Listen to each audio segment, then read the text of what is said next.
Nigel Farage rikthehet në Parlamentin Britanik. Ai fitoi zgjedhjet e pjesshme në Clacton duke mposhtur kandidatin satirik, Kontin Koshi Plerave. Lideri i Reform UK mori 22.000 vota ndërsa rivali që mban veshur një Kosh Plerash u renditi dyti në një garë me 34 kandidat. Pjesëmarrja ishte vetëm 44%, ndërsa zgjedhjet u zhvilluan në ditën më të nxehtë të vitit. Është një fitore bindëse, dërmuese me më shumë vota. Në ditën më të nxehtë të vitit, në mes të gushtit dhe në sezonin e pushimeve, ne kemi siguruar më tepër vota se sa morëm në zgjedhjet e përgjithshme të vitit 2024. Dhe duke vepruar kështu, ne kemi mundur kandidatin e forcave të tjera politike.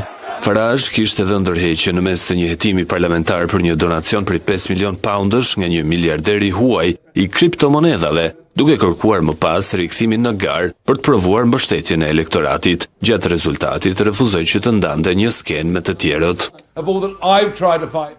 Ju jeni përpjekur të më luftoni dhe të më poshtoroni nga disa askush.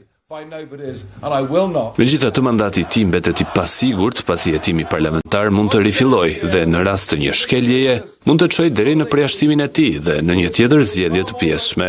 Farage ka shtuar kohët e fundit sulmet ndaj komunitetit shqiptar në Britani, ndërsa prej muajsh e ka bazuar jetën e tij politike në një fushat anti-shqiptare. Madje ka pasur edhe përplasje në distancë me kryeministrin Edi Rama.